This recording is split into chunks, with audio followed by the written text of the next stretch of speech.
A VMT energy study beyond traditional KPI models, Business Risk Through Hidden Structural Dynamics Part 1, number 1636, BPT 123, the 10th of May 2026, Gerald C. EclaireMD Foundation. Category Business Risk Systems, VMT.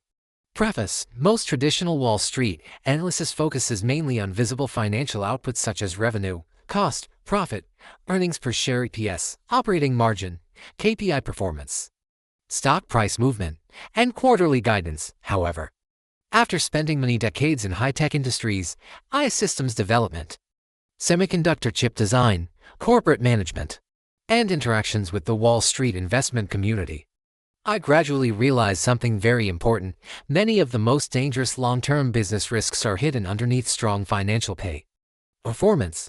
A company may continue showing rising revenue, excellent profit, strong cash flow, and high market valuation while its deeper structural stability is already deteriorating.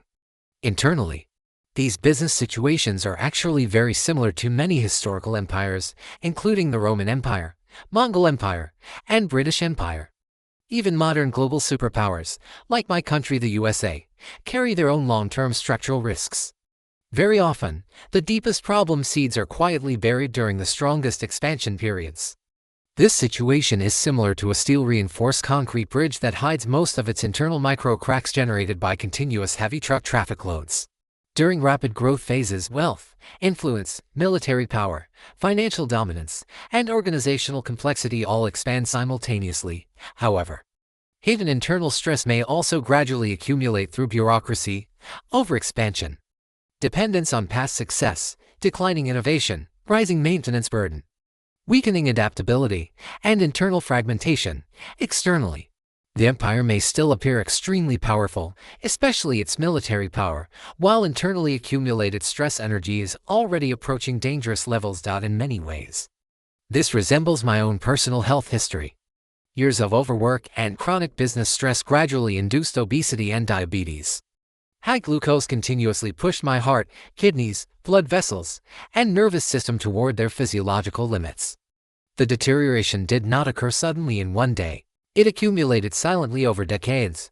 Finally, long-term diabetes-induced cerebral microvascular calcification, combined with one acute hypertension spike, pushed my biomedical system to the edge of death and resulted in a hemorrhagic stroke at the pontine brainstem location. Historical empires, modern corporations, and human biomedical systems often follow surprisingly similar long-term trajectories. During periods of greatest visible success, hidden structural stress and damage may already be accumulating quietly underneath. And fortunately, neither annual national assessment reports presented before Congress nor quarterly corporate financial reports presented to Wall Street investors are designed to clearly reveal hidden structural deterioration, leadership instability, innovation exhaustion, or long-term trajectory risks. Most systems naturally focus more on visible short-term success through surface numbers than on deeper internal insight and long-term instability. Traditional accounting systems often cannot detect this type of nonlinear deterioration because accounting, similar to routine medical clinic visits, mainly measures static output results instead of accumulated internal stress energy. This situation is very similar to clinicians who mainly monitor body weight, glucose, blood pressure, and cholesterol without fully analyzing interaction effects, long-term trajectory behavior, and cumulative disease progression. This is exactly why I became interested in applying my Viscoplastic Medicine Theory (VMT) methodology to investigate corporate management systems and long-term trajectories of both historical empires and modern business giants. Introduction. Output of overall business risk. In this study, I constructed a simplified business risk model using for major input stressors, CEO health and stability, corporate overall efficiency, innovation capability, and sales channel strength. The output strain is business risk. The simplified multiplicative structure is business risk equals CEO health *30% efficiency *20% innovation *30% sales channel strength *20%/1000. Please note that, in this multiplicative model, a zero or a significant drop in one category does not simply reduce the overall score. It can collapse the entire business system. This structure is intentionally nonlinear and Multiplicative because real-world systems do not behave independently or additively. Weakness in one area often amplifies weakness in another area. Declining innovation can weaken future products. Weaker products can reduce channel strength. Operational pressure can increase executive stress. And leadership instability can further damage innovation. These nonlinear and dynamic feedback loops are common in many complex systems. Therefore, multiplication reflects real-world dynamics more realistically than simple additive KPI models. For major stressors, first stressor is CEO health instability. This variable is usually hidden from the public. Wall Street analysts rarely quantify executive exhaustion, aging effects, cognitive decline, stress accumulation, emotional stability, or succession transition risk. However, from my own CEO experience, I believe this factor is extremely important.